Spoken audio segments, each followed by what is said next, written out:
नमस्कार। Candid conversations के नए एपिसोड में आपका स्वागत है। और आज मंगलवार है, इत्तेफाक से आज 2024 का आखिरी दिन भी है। तो सर, आपको नए आगामी नव वर्ष की पहले से शुभकामनाएं दे देता हूं, अपने दर्शकों को भी। आपको शुभकामनाएं जी। जी। सर, वैसे तो देश छुट्टी के माहौल में है। जिन स्टेट्स में पिछले 10 दिन पहले बहुत हलचल थी, वहां चुनाव संपन्न हो गए, सरकारें बन गई, पोर्टफोलियो अलॉट हो गए, और अब वहां पे सब चैन सुख लगता है कि वहां पे महाराष्ट्र वगैरह में, हरियाणा से कोई खबरें खास नहीं आ रही हैं। जो दो स्टेट इसमें ज्यादा गर्म है, वो जो कि वहां चुनाव आने वाले हैं, तो उसमें एक बिहार है, दूसरा दिल्ली है। तो इन दोनों राज्यों के राजनीति पर आज बात करेंगे, लेकिन सर पहले मैं दिल्ली से शुरू करना चाहता हूं। दिल्ली में जो बाकी राजनीति एक चलती है, खींचतान केंद्र सरकार की, एलजी की, आम आदमी पार्टी की, वो एक तरफ। लेकिन फिर भी मैं ये मानता हूं कि वहां पे आम आदमी पार्टी बहुत मजबूत है, उन्होंने अच्छे काम भी किए हैं। और जो उनकी सबसे स्ट्रेंथ है, जिसको हम लोग बहुत एक्नॉलेज करते हैं, कि वो अपने काम पर वोट मांगते हैं। हमने अच्छे अस्पताल दिए हैं, हमने बिजली बिल, पानी बिल माफ किए हैं, इसलिए हमें आप वोट दीजिए। लेकिन सर, कल उन्होंने अरविंद केजरीवाल जी ने एक घोषणा की, जिसमें उन्होंने कहा कि पुजारी ग्रंथि सम्मान योजना, जिसमें वो 18,000 रुपए वो इन मंदिरों के पुजारियों को और गुरुद्वारा के ग्रंथियों को देने की बात कह रहे हैं, और आज से उसका रजिस्ट्रेशन शुरू कर रहे हैं। ये सर मुझे कुछ बात अजीब सी लगती है। उसके दो कारण हैं। एक तो जो मेरा सोचना है कि वो जो पैसा होता है सरकार के पास, वो जनता की गाढ़ी कमाई का टैक्स का पैसा होता है, वो किसी ग्रंथी को या किसी पुजारी को क्यों दिया जाए, ये मेरी अपनी सोच हो सकती है। और अगर किसी ग्रंथी पुजारी को दिया जाए तो किसी मौलाना को क्यों नहीं, या किसी पादरी को क्यों नहीं। दूसरा क्या है कि अब क्या सर, केजरीवाल के पास गिराने के लिए काम कम पड़ गया, जो उन्होंने ऐसे पैतरे आज बांधने पड़ रहे हैं कि हम कुछ धर्म के नाम पे तीर्थ यात्रा वगैरह वो पहले भी कराते थे, लेकिन अभी डायरेक्टली पैसा देना, ये सर आपको कितना जायज लगता है? देखिए, ये एक चलन चल गया है जिसमें इमामों को, पुजारियों को, ग्रंथियों को तनख्वाहें दी जाए या उनको कुछ आमदनी, उनकी निश्चित आमदनी की जाए। ये पश्चिम बंगाल में भी ये चलन देखा गया है।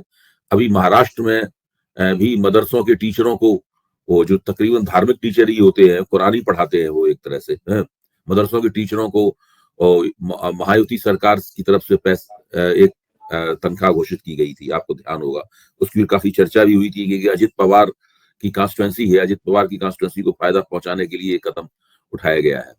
दिल्ली में इमामों को पहले से कुछ दिया जा रहा था। आपने कहा ना, दिल्ली में इमामों को पहले से कुछ दिया जा रहा था, और अब उन्होंने पुजारियों, ग्रंथियों के लिए घोषित किया है। तो इस पे इमामों का रिएक्शन ये है, इमामों की प्रतिक्रिया ये है कि भाई हमारी तनख्वाह तो पहले रिलीज कीजिए।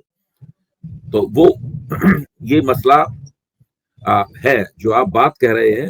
जाती तौर पर मैं आपकी बात से सहमत हूं कि पुजारियों को, इमामों को, ग्रंथियों को सामाजिक प्रक्रियाओं के जरिए तनख्वाहें मिलनी चाहिए, बजाय इसके कि सरकार अपने खजाने से दे। मैं उस तरह से हार्डकोर सेकुलरिस्ट नहीं हूं, लेकिन मैं ये मानता हूं कि सरकारी पैसे से इन लोगों को तनख्वाहें देना जायज नहीं है। लेकिन अब ये राजनीति का एक चलन है जो पिछले 1.5-2 साल से हम देख रहे हैं। ममता बनर्जी भी ये करती हैं, महाराष्ट्र में यहां तक कि महायुति सरकार भी कर रही है, और दिल्ली में भी कर रहे हैं। अब सवाल यह है कि अरविंद केजरीवाल को ये सब करने की जरूरत क्या पड़ी? हमें ध्यान देने की जरूरत है कि 2020 में अरविंद केजरीवाल ने जो चुनाव लड़ा था, और 2024 में जो लड़ रहे हैं, 2025 में जो चुनाव लड़ेंगे, उसमें काफी फर्क है। अब उनके खिलाफ 10 साल की एंटी इनकम्बेंसी जमा हो गई है। पहली बात, जिसका मुकाबला करना, जिसे मंद करना उनके लिए बहुत आवश्यक है। और उन्होंने पिछले कई चुनावों से ये सबक सीखा है कि वोट जो है वो नई योजनाओं, नई घोषणाओं के आधार पर मिलते हैं। जो पहले से चली आ रही योजनाएं और घोषणाएं हैं, पहले से चली आ रही सब्सिडीज हैं और रियायतें हैं, उसके आधार पर वोट नहीं मिलते हैं। अगर केजरीवाल चाहें कि पहले उन्होंने जो रियायतें दी थी उसके आधार पर इस बार वोट मिल जाए, तो वो वोट उन्हें मिल चुके हैं। अब उन्हें वोट चाहिए तो नई घोषणाएं करनी पड़ेंगी, नई रियायतें करनी पड़ेंगी। ये सभी पार्टियों को इस बात का एहसास हो गया है। ये राजनीति की ठोस हकीकत है। आपकी विचारधारा कोई भी हो, आप हिंदुत्ववादी हो, आप कांग्रेसी हो, आप या आप आम आदमी पार्टी जैसी पार्टी के नेता हो, ये पैटर्न पूरी राजनीति में आप देख सकते हैं। केजरीवाल भी उसी पैटर्न के ऊपर चल रहे हैं। ये पहली बात है। बिना इसके वो 10 साल की एंटी इनकम्बेंसी को मंद नहीं कर पाएंगे। 10 साल का शासन बहुत होता, हम देख चुके हैं। मोदी जी बहुमत खो दिया 10 साल के शासन के बाद उन्होंने। जी जब जी। कितना बड़ा प्रचार तंत्र, कितना रुपया, बहुमत कायम नहीं रख पाए अपना। 10 साल में बहुत नाराजगी। आप कितनी भी अच्छी सरकार चलाइए, पर्याप्त तो नाराजगी जमा हो जाएगी आपके खिलाफ, आपको उसकी युक्तियां ढूंढनी पड़ेंगी। दूसरा पहलू इसका क्या है, भाजपा ने दिल्ली को अपनी प्रयोगशाला बना रखा है। पहले मैं केवल पीएमएलए कानून के प्रयोग के जरिए इस बात को कहता था, लेकिन अब मैं एक दूसरे तरीके से भी इस बात को कहूंगा। हुआ यह है कि दिल्ली जो है, दिल्ली विधानसभा का चुनाव बीजेपी और नरेंद्र मोदी की आंख में कांटे की तरह खटकता है, स्थायी कांटा है। तमाम कोशिशें करने के बावजूद यहां पे वो कभी जीत नहीं पाए, डेंट नहीं कर पाए। वो कांग्रेस भी हराती रही और आम आदमी पार्टी भी हरा रही है। इस बार उन्होंने इसको इसीलिए इस कांटे को निकालने के लिए पहले तो उन्होंने पीएमएलए कानून के प्रयोग के जरिए उन्होंने दिल्ली को अपना केंद्र बनाया, अपने इस प्रयोगों का केंद्र बनाया। अब वो एक और प्रयोग कर रहे हैं दिल्ली में, वो जो वोटरों की डेमोग्राफी है उसको बदल रहे हैं। फॉर्म 6 यानी वोटरों को जोड़ना, फॉर्म 7 यानी वोटरों को वोटर लिस्ट से निकालना। इसके लिए बहुत बड़े पैमाने पर दिल्ली में अक्टूबर, नवंबर और दिसंबर में भारतीय जनता पार्टी ने मुहिम चलाई है और चुनाव आयोग के पास सैकड़ों की संख्या में, यहां तक कि एक एक कॉन्स्टिट्यूंसी में हजारों की संख्या में फॉर्म 6 और 7 दिए गए हैं और चुनाव आयोग ने उनको स्वीकार किया है। उनको खासतौर से बड़ी जो वीआईपी कॉन्स्टिट्यूंसीज हैं उन पर उनका खास फोकस है। वो चाहते हैं कि केजरीवाल को चुनाव में हरा दें, इसलिए वो 7-8 हजार वोट उसमें से काटना चाहते हैं वोटर लिस्टों में से, और इतने ही वोट उसमें जोड़ना चाहते हैं। यानी कुल मिलाकर वो 12-13 हजार वोटरों का खेल वहां पे करना चाहते हैं। तो भाजपा एक तरह से देखा जाए तो एक उसके पास एक सड़सी है जिससे वो आम आदमी पार्टी को दबोच लेना चाहती है, दोनों तरफ से अपने जबड़ों में दबोच लेना चाहती है। एक तरफ वो जो एंटी इनकम्बेंसी है उसका लाभ उठाना चाहती है और दूसरी तरफ वो वोटरों की जो डेमोग्राफी है उसको बदलना चाहती है। एंटी इनकम्बेंसी का लाभ कैसे उठाना चाहती है? आमतौर में होता क्या है, जो सत्तारूढ़ सरकारें होती हैं, ब्यूरोक्रेसी उनके साथ होती है। दिल्ली एक अलग तरह की स्टेट है, यहां ब्यूरोक्रेसी दिल्ली सरकार के खिलाफ है। तो इसका इस्तेमाल करके केजरीवाल की तमाम जो कोशिशें हैं, तमाम जो घोषणाएं हैं, उन घोषणाओं की साख गिराना चाहती है, उनके प्रति अविश्वास पैदा करना चाहती है।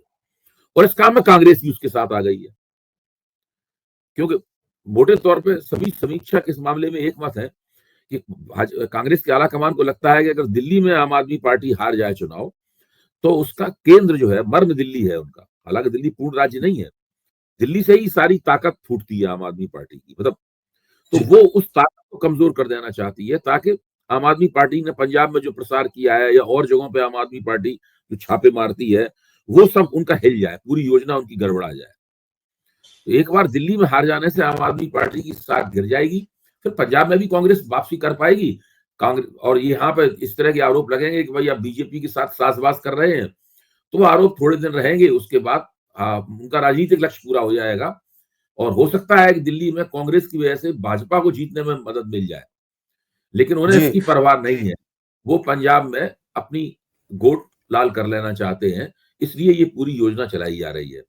और इस पूरे भाजपा और कांग्रेस के इस पूरे उद्यम के केंद्र में लेफ्टिनेंट गवर्नर सक्सेना साहब की हस्ती है जी। सब कुछ इनके जरिए ही कराया जा रहा है। तो एक तरह से देखा जाए तो ये एक जो आम आदमी पार्टी चुनाव लड़ रही है वो दिल्ली की लेफ्टिनेंट गवर्नर के नेतृत्व में जो ब्यूरोक्रेसी है, नौकरशाही है, उसके खिलाफ भी चुनाव लड़ रही है।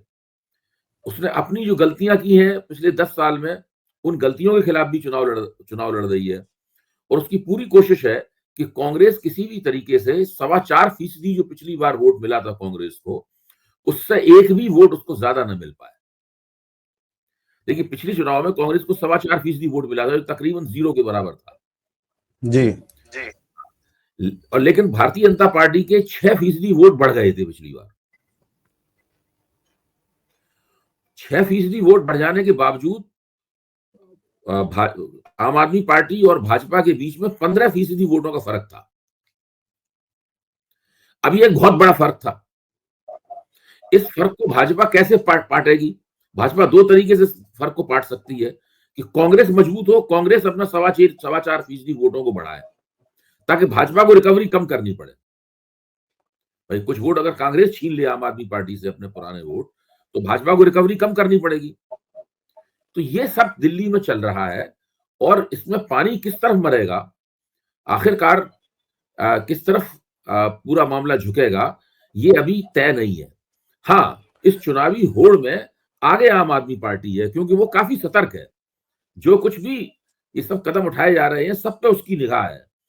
वो अपनी पेशबंदी लगातार कर रही है। ऐसा नहीं है उसको आप मुगालते में नहीं है किसी तरह की। वो जानते हैं, अरविंद केजरीवाल जानते हैं कि हमारी समस्याएं क्या हैं, और जो हमारा प्रतिद्वंदी है वो क्या क्या चालें चल रहा है। इन सब पे उनकी निगाह है, और इस तरह की पूरी काटफांस दिल्ली में चल रही है। बहुत ही इस वक्त दिल्ली की राजनीति काफी जटिल है। नहीं सर, मैं एक जो दूसरा सवाल पूछ रहा था कि बेशक केजरीवाल भी सजग हैं, वो अपनी पेशबंदी किए हुए हैं, लेकिन आपने खुद ही गिनाई कि कितनी विषम परिस्थितियां उनके लिए हैं, कितनी अगेंस्ट कंडीशंस में वो चुनाव में जा रहे हैं। उधर कांग्रेस ने एक जो तैयारी की है, जो मुझे पता चल रहा है कि कांग्रेस अपने केंद्र के बड़े चेहरों को, फेमस चेहरों को, टीवी पे देखने वाले चेहरों को, संदीप दीक्षित को वो लड़ा रहे हैं केजरीवाल के खिलाफ, रागिनी नायक लड़ रही हैं, अलका लांबा लड़ रही हैं। तो वो सब जो परेशानी बीजेपी कर रही है वो तो कर ही रही है, लेकिन अगर कांग्रेस वो कुछ नाराज वोट एंटी इनकम्बेंसी का ले आती है, और भाजपा के ऑलरेडी है 35-36% वोट वहां पे, तो केजरीवाल के लिए ये कितने बड़ी खतरे की घंटी है। देखिए, भाजपा का दिल्ली में वोट मैं मानता हूं स्थायी रूप से 31 से 32% के बीच, 31-32% वोट है जी। पिछले चुनाव में जो शाहीन बाग वाला प्रपंच किया था भाजपा ने, और बहुत नंगी सांप्रदायिक मुहिम चलाई थी, उसमें उनका वोट 6% बढ़ गया था। तो 38% करीब भाजपा का वोट पहुंच गया था पिछले चुनाव में। अच्छा, अब भाजपा को इस बात का पूरा यकीन नहीं है कि वो 38% वोट दोबारा वो हासिल कर सकती है। क्यों, गारंटी तो नहीं होती कि वोट आपको दोबारा मिलेगा, क्योंकि भारतीय जनता पार्टी के पास चेहरा नहीं है। और वो जानती है कि अरविंद केजरीवाल ने जो अपने लाभार्थी बनाए हैं, चाहे वो बिजली की रियायत के लाभार्थी हों, चाहे पानी की रियायत के लाभार्थी हों, और अभी नए लाभार्थी बनाने के लिए जो तरह तरह के आश्वासन दे रहे हैं, तो अरविंद केजरीवाल का जो वेलफेयर मॉडल है, और दूसरे स्वास्थ्य और शिक्षा के सवाल पर जो उनकी सरकार की साख है, तो जो वेलफेयर मॉडल है वो खास तरह का मॉडल है। और दिल्ली की आबादी की जो इनकम, जो भारत की सामान्य आबादी की इनकम से 3 गुना ज्यादा है। दिल्ली का गरीब आदमी बिहार के, यूपी के और दूसरी जगहों के गरीब आदमी से 3 गुना ज्यादा कमाता है। इसीलिए केंद्र की कई योजनाएं दिल्ली में फिट नहीं होती, क्योंकि उन्होंने वहां के मानक जो है, थ्रेशोल्ड इतने नीचे रखे हैं केंद्र ने कि दिल्ली का आदमी उससे ऊपर चला जाता है। जैसे आयुष्मान योजना जो है, अगर दिल्ली में लागू भी की जाए तो सब लोगों को मिल नहीं पाएगी, क्योंकि वो आपके घर में अगर टीवी होगा तो आयुष्मान योजना आपको नहीं मिलेगी है, लेकिन वो दिल्ली मुंबई को भी 2 व्हीलर होगा आदमी है। हाँ, तो ये एक इस तरह की दिल्ली खास तरह की स्थिति है। तो इसीलिए मैं अक्सर कहता हूं कि जो नरेंद्र मोदी का वेलफेयर मॉडल है वो दिल्ली जैसे शहर के लायक नहीं है, और अरविंद केजरीवाल का वेलफेयर मॉडल है वो दिल्ली को ध्यान में रख के टेलर किया गया है, मतलब बनाया गया है पूरा का पूरा जी। ये भाजपा को इस बात का पूरा एहसास है कि इस आदमी को हराना बहुत मुश्किल है। इसीलिए उसने पीएमएलए कानून के जरिए 2 साल से ये कोशिश शुरू कर दी थी कि किसी तरीके से इसकी साख गिराई है। और अरविंद केजरीवाल, संजय सिंह, मनीष सिसोदिया जेलें काट के निकले। उसके बाद में यशवंत देशमुख ने सर्वे किया, और उस सर्वे में उनका वो चलता रहता है ट्रैकर। उस ट्रैकर में उन्होंने पता लगाने की कोशिश की कि क्या इनकी साख गिर गई है, क्या इनकी लोकप्रियता घट गई है। तो उन्हें पता चला कि नहीं, अरविंद केजरीवाल की जो निजी लोकप्रियता है एक नेता के तौर पर, वो दिल्ली में वैसी की वैसी बरकरार है। उसमें कोई बड़ा डेंट लगाने में ये लोग नाकाम रहे हैं। अभी तक ऐसी कोई भी, अगर ऐसी एक भी सर्वे आता है इसमें अरविंद केजरीवाल की लोकप्रियता गिर गई होती, तो अभी उस बात को लेकर भाजपा ने हंगामा कटवा दिया होता अपने समर्थक मीडिया के जरिए। तो ये एक ऐसी स्थिति है, भाजपा को भी पता है कि बहुत मुश्किल प्रतियोगी है ये, इसको हराना बहुत मुश्किल है। केजरीवाल को भी पता है कि पिछले दोनों चुनावों के मुकाबले ये चुनाव उनके लिए खास तौर से मुश्किल है। ये चुनाव अगर वो हार गए या पिछड़ गए किसी तरीके से इस चुनाव में, या बहुत मुश्किल में जीतते हुए दिखे, तो भाजपा का वो सारा जो भाजपा ने 2-2.5 साल में प्रपंच रचा है, वो एक सीमा तक कामयाब हो जाएगा। केजरीवाल के लिए भी जरूरी है कि वो बेहतर जीत हासिल करें, कम से कम 50+ 55, भले ही 60+ सीटें ना आए, तो कम से कम 50-55 सीटें तो उन्हें मिले ही मिले, क्योंकि अगर सीटें कम रही तो भाजपा कभी भी तोड़ देगी सरकार। हाँ भाजपा और उसके बीच में अंतर भी काफी होना चाहिए। जी। तो तो ये सर, बहुत सारे इतने सारे फैक्टर हैं, तो पूरा चुनाव जो है ना बहुत जटिल हो गया है। छोटा तो चुनाव है, दिल्ली का चुनाव, लेकिन दांव बहुत ऊंचे लगे हुए हैं। जी जरूर, दिल्ली का चुनाव अभी शायद 10-15 दिन के बाद, या जब घोषणा हो जाए चुनाव की, उस समय ज्यादा समझ में आएगा कि कहाँ किस तरफ नहीं जा नहीं, रहा है 6 ये चुनाव। तारीख मेरे ख्याल से पहले हफ्ते में ही घोषणा हो जाएगी जनवरी के। हाँ, हो जानी आचार चाहिए संहिता छह लग सात जाएगी। तारीख हाँ, जी जी। आचार पिछली बार भी शायद ऐसा हुआ था, आचार संहिता लग जाएगी। दिल्ली का चुनाव तो बिल्कुल एकदम, आप समझ लीजिए कि हम लोग अगला प्रोग्राम करेंगे तो बिल्कुल दिल्ली में चुनाव की धुंधुवी बज चुकी होगी, आधिकारिक धुंधुवी, वैसे जी तो बजी नहीं है। जी। नहीं सर, हम लोग अगले स्टेट की बात कर लेते हैं। जो स्टेट ऑफ द ईयर है और जो मैन ऑफ द ईयर है, वो नीतीश कुमार जी हैं। नीतीश कुमार जी बिहार फिर से बहुत चर्चा में है। वो बीपीएससी के छात्रों का एक आंदोलन चल रहा है, एग्जाम करने के लिए उन पर लाठीचार्ज हो रहा है। उसमें प्रशांत किशोर जी भी कुछ नेतागिरी करने गए थे, वो कुछ उनके उनके नारेबाजी हुई, पप्पू यादव वहां लगे हुए हैं। लेकिन सर, बीच बीच में खबर आती है कि नीतीश कुमार पलटी मारने वाले हैं, नीतीश कुमार पलटी मारने वाले हैं। मुझे सर कोई लॉजिक, कोई कारण नहीं दिखता कि अभी फिलहाल नीतीश कुमार पलटी क्यों मारेंगे। मैं आपसे लेकिन सहमत हूँ। चूंकि लेकिन सर, क्या होता है कि उनका इतिहास ऐसा रहा, उतनी बार पलटी मार चुके हैं कि आप ये भी नहीं कह सकते कि वो नहीं मारेंगे। क्या पता मारी जाए, किसी बात से वो भाई नाराज हो देश जाए में भाजपा। दो ऐसे नेता हैं जो क्या करेंगे किसी को नहीं पता है, एक नरेंद्र मोदी और दूसरे नीतीश कुमार। नहीं, नरेंद्र लेकिन मोदी सर जी आपको कोई भी, लगता है, नहीं जी आपको क्या लगता है सर कि चुनाव बाद ऐसी कोई संभावना बन सकती है? क्योंकि अगर कोई कारण बनेगा तो चुनाव के बाद ही होंगे, सीटें किसकी कम आए किसकी ज्यादा आए, शायद उस समय रीअलाइनमेंट के चक्कर में पलटी मारे। अदरवाइज अभी तो मुझे कोई कारण लगता नहीं है सर। नहीं, अभी मुझे नहीं लगता कि नीतीश कुमार पलटी मारेंगे। अभी जब तक नीतीश कुमार को ये लगता रहेगा कि वो एनडीए की मजबूरी बने हुए हैं। जी तो नीतीश कुमार एक ऐसे मुख्यमंत्री हैं जिन्हें कभी तो राष्ट्रीय जनता दल ने मुख्यमंत्री बनाया है, कभी भारतीय जनता पार्टी ने मुख्यमंत्री बनाया है। यानी वो छोटी पार्टी के नेता हैं, लेकिन लगातार उन्हें ही मुख्यमंत्री बनाया जाता है। वो दोनों तरफ, पाले के दोनों तरफ वो मजबूरी है। जब वो इधर चले जाते हैं तब भी मुख्यमंत्री पद के उम्मीदवार होते हैं, जब वो उधर जाते हैं तब भी मुख्यमंत्री पद के उम्मीदवार होते हैं। अच्छा, धीरे धीरे मुझे लगता है कि महागठबंधन में तेजस्वी यादव इस मुकाम पर पहुंच गए हैं दिमागी तौर पर, और जाहिर है कि लालू यादव से भी उन्होंने विचार विमर्श किया होगा कि उन्हें लगता है कि अब अगर नीतीश कुमार हमारे साथ आएंगे तो नीतीश कुमार के चेहरे पे नहीं, तेजस्वी के चेहरे पे चुनाव लड़ा जाए। उनकी शर्त ये होगी कि आप आइए, आपका स्वागत है, आप हमारे मतलब पितृतुल्य हैं, बड़े भाई हैं, चाचा हैं, ताऊ हैं, जो भी हैं वो हैं आप, लेकिन चुनाव मेरे चेहरे पर लड़ा जाएगा। ये एक नीतीश कुमार ने, सॉरी, तेजस्वी यादव ने अभी इंटरव्यू दिया था एक लंबा, जिसमें उन्होंने साफ कहा था कि ये अब हम बिहार में राजनीति इस तरीके से करेंगे, वो आए ठीक है, लेकिन वो अब मुख्यमंत्री बनने लायक नहीं रह गए। ये उन्होंने स्पष्ट रूप से कहा। ये अभी कह रहे हैं, जी। हो मुझे सकता बाद में बदल जाए, लेकिन अभी जो कह रहे हैं उस पर अच्छा। तो इससे नीतीश ले, कुमार को लग रहा है कि अब वो महागठबंधन की मजबूरी नहीं है, तो क्या वो एनडीए की जी मजबूरी है? तो ये इस चीज पे भी थोड़ा शक के बादल आ गए हैं, क्योंकि अमित शाह ने बयान दे दिया। हाँ हाँ, तो उसकी वजह से नीतीश कुमार का माथा ठनका होगा, तो वो दिल्ली गए और वो सब ये सब बातें चल रही हैं। लेकिन अभी भी मैं मानता हूं कि नीतीश कुमार के अपने आकलन के मुताबिक भाजपा के आला कमान में नरेंद्र मोदी उनके सबसे बड़े समर्थक हैं। नरेंद्र मोदी को जब तक ये यकीन नहीं होगा कि नीतीश कुमार के बिना भाजपा का काम चल जाएगा, क्योंकि नरेंद्र मोदी केवल विधानसभा का चुनाव नहीं देखते हैं, वो ये भी देखते हैं कि विधानसभा का चुनाव के बाद में जो लोकसभा का चुनाव होता है उसमें उन्हें नीतीश कुमार की जरूरत पड़ती है बिहार जीतने के लिए। क्या जी भाजपा ऐसी स्थिति पर पहुंच गई है कि वो विधानसभा का चुनाव भी जीते जाए बिना नीतीश कुमार के, और लोकसभा का चुनाव भी जीते जाए बिना नीतीश कुमार के? तो ये चीज अभी जी तक भाजपा आलाकमान जब तक ये तय नहीं कर लेगा कि वो विधानसभा से लोकसभा तक बिना नीतीश कुमार के चुनाव जीतने के लिए तैयार है, और नीतीश कुमार जिस अति पिछड़े वर्ग के समर्थन के आधार पर दोनों पक्षों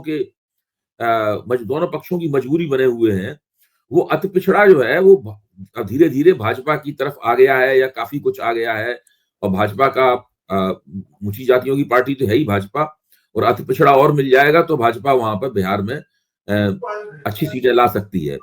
ये सब आकलन करना है अभी भाजपा के रणनीतिकारों को। इसलिए विजय सिन्हा क्या भाषण में कहते हैं, इससे कोई खास फर्क पड़ता नहीं है। विजय सिन्हा को भी पता है कि उनकी बिहार भाजपा की महत्वाकांक्षाएं क्या है, हमेशा छुपी नहीं है कि वो अकेले सरकार बनाना चाहते हैं, लेकिन तुरंत उन्हें संशोधन भी करना पड़ता है। फिर उन्हें कहना पड़ता है कि नहीं, एनडीए के नेता तो नीतीश कुमार ही है।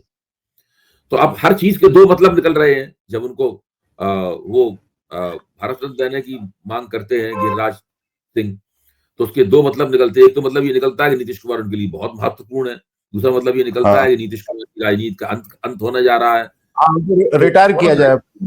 जी नहीं सर, क्या है कि मैं आपकी इस राय इस आकलन से सहमत हूं। अभी नीतीश कुमार एनडीए में रहेंगे और विधानसभा चुनाव भी नीतीश कुमार के चेहरे पे ही एनडीए लड़ेगा, क्योंकि अभी भाजपा के पास न कोई चेहरा है, न इस तरह की कोई रणनीति है। नहीं, लेकिन सर जो सीटें हैं, पिछली बार भी जेडीयू की सीटें बहुत कम, 42-44 सीटें आई थी सिर्फ। भाजपा के मन में तो है ही है कि एक न एक दिन हम अपनी पूर्ण बहुमत की सरकार बनाएं, जिसमें वो काफी हद तक महाराष्ट्र में सफल भी हो गए हैं कि वो अब फाइनली अपना भाजपा का मुख्यमंत्री बैठा ही दिया उन्होंने दोबारा। वो इच्छा तो बिहार में भी है।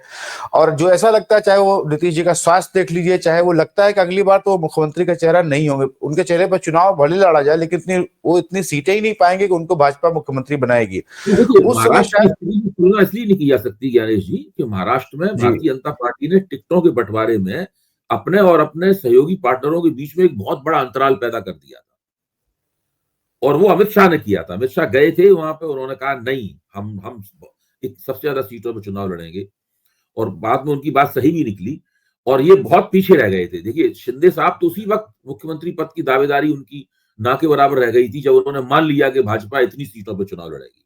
भाजपा करीब 150 के आसपास सीटों पर चुनाव लड़ेगी, बाकी सीटों पर हम दोनों, बची हुई सीटों पर हम दोनों बांट लेंगे आपस में। तो ये सब जो हुआ था, ऐसी स्थिति बिहार में है नहीं। बिहार में अगर टिकटों के बंटवारे में ही भाजपा ने ये करना चाहा वहां पे कि नीतीश कुमार को बहुत कम उन्होंने सीटें दी और खुद बहुत ज्यादा उन्होंने सीटें ले ली भाजपा ने, तो फिर वहीं पे फिर नीतीश कुमार पलटना शुरू हो जाएंगे। पलटने की भूमिका जो है ना, वहीं बनने लगेगी। तो नीतीश कुमार भी सोचेंगे कि भाई हमें तो मुख्यमंत्री ये बना ही नहीं रहे हैं, और ये तो हमें जब मुख्यमंत्री नहीं बनाएंगे तो हमारी राजनीति को खत्म ही कर देंगे पूरी तरीके से। इससे बेहतर है कि हम महागठबंधन में जाकर टटोलते के तो देखें कि शायद एक बार फिर मुख्यमंत्री बनने का मौका मिल जाए, क्योंकि आखिरकार अकेले दम पे बहुत बढ़िया चुनाव लड़ा था तेजस्वी ने पिछली बार, लेकिन वो एक सबसे बड़ा दल बनकर ही रह गए थे, जीत नहीं पाए थे। तो पिछला जो प्रदर्शन था तेजस्वी यादव के लिए, वो दोहराना भी तेजस्वी यादव के लिए चुनौती है। तो जितनी जटिल दिल्ली की राजनीति है, बिहार की राजनीति भी कम जटिल नहीं है। और ये असल में दोनों ही प्रदेश जो है, मैं थोड़ा 1 मिनट और लूंगा आपका, ये दोनों ही प्रदेश भाजपा की आंखों में कांटे की तरह गड़ रहे हैं। दिल्ली में वो हार जाती है, बिहार में तिकड़म करके सत्ता में बनी रहती है, लेकिन नेतृत्व उसके पास नहीं रहता है भाजपा के पास। अपने से कमजोर नेता और कम दल वाले पार्टी का मुख्यमंत्री उन्हें बनाना पड़ता है। तो और देखिए 2015 में दोनों जगहों पे बुरी तरीके से हार गए थे। दिल्ली में 3 सीटें रह गई थी और 50 सीटें रह गई थी बिहार में। तो उससे नरेंद्र मोदी के नेतृत्व पे एक बड़ा सवालिया निशान लग गया था। यहां तक कि जो मार्गदर्शक मंडल में पड़े हुए जो बुजुर्ग नेता थे, उन्होंने अरुण शौरी वहां पहुंच गए तुरंत, उन्होंने पूरी तिकड़म की, सब लोगों को जोड़ा, यशवंत सिन्हा को जोड़ा, सबको जोड़ा और एक ऐसा पत्र लिख दिया, इससे भगदड़ मच गई भाजपा आलाकमान में। तो उसको पृष्ठभूमि में डालने के लिए नरेंद्र मोदी ने फिर 2016 में, अगले ही साल, नोटबंदी का धमाका किया, और 2017 में पूरे धमाके के साथ में उत्तर प्रदेश चुनाव जीता। अगर 2016 की नोटबंदी न की होती और 2017 का उत्तर प्रदेश का चुनाव न जीता होता, तो नरेंद्र मोदी के नेतृत्व की साख उसी वक्त गिर गई होती और उन्हें 2015 खा गया होता, बिहार और दिल्ली के चुनाव खा गए होते। इसलिए ये दोनों चुनाव भाजपा के लिए बहुत जरूरी है कि भाजपा किसी तरीके से इन दोनों चुनावों को अपने हाथ से नहीं निकलने देना चाहती। गारंटी कहीं नहीं है उसके पास, नहीं, दिल्ली में तो सर मैं भाजपा का दर्द महसूस कर सकता हूं कि 2014 में 7 की सातों लोकसभा सीटें जीत करके आती है भाजपा, उसे ठीक 6 महीने बाद विधानसभा का चुनाव होता है तो 70 में 3 सीटें पाती है। फिर 2019 के चुनाव में 7 की सातों लोकसभा सीटें जीत करके आती है और 6 महीने बाद विधानसभा चुनाव में 70 में 8 सीटें पाती है। तो ये कष्ट उसको 5 साल तक सालता रहता है कि ऐसे कैसे होता है कि मोदी जी के नाम पे 7 की सातों सीटें हम लोग जीतते हैं और दिल्ली में हम लोग फिर 3 सीट और 8 सीट पे रह जाते हैं 70 में। तो ये कष्ट तो भाजपा का रहता है। सर चूंकि समय मेरे पास कम बचा है तो मैं सर 2 छोटे छोटे सवाल कर लूं। जैसे Nitish ji man of the year हैं, वैसे ही businessman of the year Adani ji हैं इस साल के। तो शुरू में उनका डंका बजता था जब ये साल शुरू हुआ, वो दूसरे नंबर के अमीर आदमी थे दुनिया के, लेकिन ऐसा लगता है कि वो अब उनका ग्राफ धीरे धीरे नीचे आ रहा है, काफी परेशानी में है। और जो सर कल एक खबर आई कि उन्होंने एक टाइप जो किया था, अडानी विल्मर नाम की जो एंटिटी बनाई थी, उसमें उन्होंने अब $2 बिलियन उन्होंने बेचने की पेशकश की है। ये सर साल के आखिरी दिन ये ढलान पे हैं। अब आप क्या देखते हैं कि अडानी जी का खेल खात्मे की तरफ है या वो अभी से फिर से रिबाउंड करेंगे और कुछ न कुछ चमत्कार कर देंगे? नहीं, हम लोगों को ऐसे निष्कर्षों पर नहीं पहुंचना चाहिए कि उनका खेल खात्मे की तरफ है। देखिए, वो भारत के मेरे ख्याल से सबसे बड़े इंफ्रास्ट्रक्चरल कारपोरेट ग्रुप है और उन्हें बहुत बड़े पैमाने पर पूंजी की जुगाड़ करनी पड़ती है, इसलिए उन्हें सरकार की मदद की जरूरत पड़ती है। सरकार, मेरे ख्याल से अगर मोदी की सरकार नहीं होती, कांग्रेस की सरकार होती, तो उससे भी उसी तरह की मदद वो दूसरे जरियों से लेते। अब जो विवाद में फंसे हैं यहाँ पे, सबसे पहले हिंडनबर्ग विवाद था, उसके बाद में अभी अमेरिका में फंसे। तो इससे इनकी जिस क्षमता के ऊपर चोट लगी है, हम लोग इस बात को लेकर उत्साहित हो जाते हैं उनके शेयर गिर गए, वो ज्यादा महत्वपूर्ण बात नहीं। उनकी पूंजी उगाने की क्षमता के ऊपर बड़ी चोट लगी है, उनकी साख गिर गई है ना, उनकी क्रेडिट रेटिंग घटा दी गई है। बड़ी बड़ी फिंच वगैरह बड़ी एजेंसियों ने, तो स्टैंडर्ड एंड पुअर वगैरह ने उनकी क्रेडिट रेटिंग घटा दी है। इससे सारी दुनिया में पूंजी उगाने को लेकर उनके ऊपर सवालिया निशान लग गया है। भाई, अमेरिका में जिस जगह फंसे हुए पूंजी तो उगाई थी उन्होंने, वहां क्या किया था? झूठ बोल के या झांसा दे के इन्वेस्टरों को पूंजी ही तो उगाई उन्होंने, बॉन्ड बेचे थे अपने आके। तो वो पूंजी उगाने की क्षमता कमजोर हो जाने के कारण उन्हें जहां पहले से पूंजी लगा रखी है उसको निकालना पड़ रहा है। नए बॉन्ड वो कहीं बेच नहीं पा रहे हैं, यहां तक कि उनके जो अफ्रीका में उनका पूरा जो बिजनेस था वो संदेह में फंस गया है, श्रीलंका में फंस गया है, बांग्लादेश में फंस गया है। केवल भारत में ही उनकी बल्ले बल्ले है, बाकी सब जगहों में तो वो बहुत कमजोरी की स्थिति में पहुंच गए हैं। इसीलिए सिंगापुर की कंपनी विल्मर में से करीब $2 बिलियन के शेयर, अभी कुछ और शेयर हैं उसके, उनके पास सारे नहीं बेचे हैं उन्होंने, लेकिन $2 बिलियन के उन्होंने शेयर उसमें से निकाल लिए। अच्छा, उसका उनको तुरंत फायदा भी हुआ है। उनके जो इन्वेस्टर्स हैं जिन्होंने अडानी की शेयर खरीदे हैं, उन्होंने इसको सकारात्मक रूप से लिया है इस बात। तो उधर उन्होंने जैसी 2 बिलियन की पूंजी उसमें से निकाली, वैसे ही यहाँ पे उनके 8 से 10% शेयर मार्केट में उनको जंप मिल गया।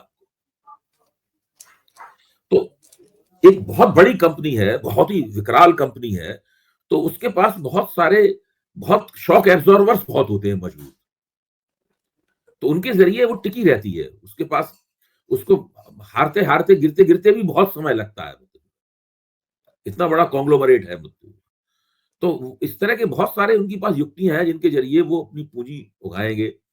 फिर अभी ट्रम्प साहब शपथ लेंगे, शायद क्या 20 जनवरी को शपथ लेंगे ट्रम्प साहब। 20 जनवरी जी। हाँ, उसके बाद देखिए वहां पर अमेरिका में जो उनके खिलाफ मुकदमा चल रहा है वो क्या रुख पड़ता है, क्योंकि जो अटॉर्नी थे, अमेरिकी सरकार के अटॉर्नी थे जिन्होंने इस मुकदमे को इस मुकाम तक पहुंचाया, उन्होंने ऐलान कर दिया है कि वो इस्तीफा देंगे, तो उनकी जगह ट्रंप अपना अटॉर्नी नियुक्त करेंगे।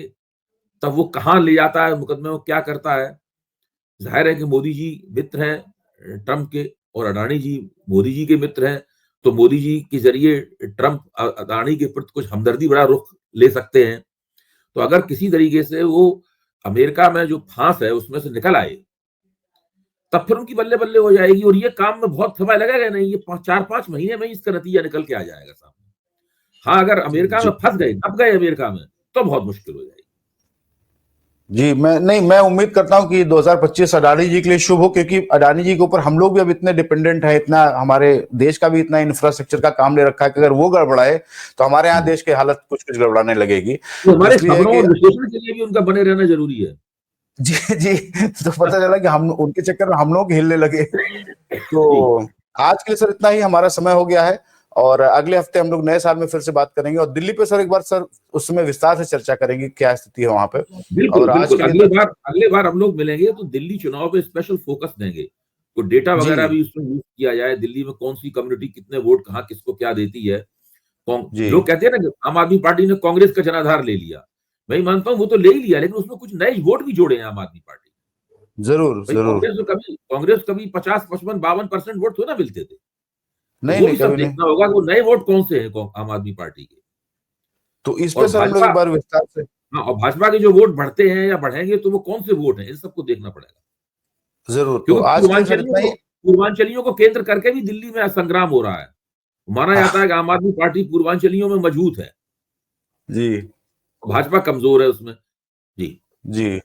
तो जी। आज के लिए इतना ही। धन्यवाद, दर्शकों का भी धन्यवाद और प्रोफेसर साहब आपका भी धन्यवाद।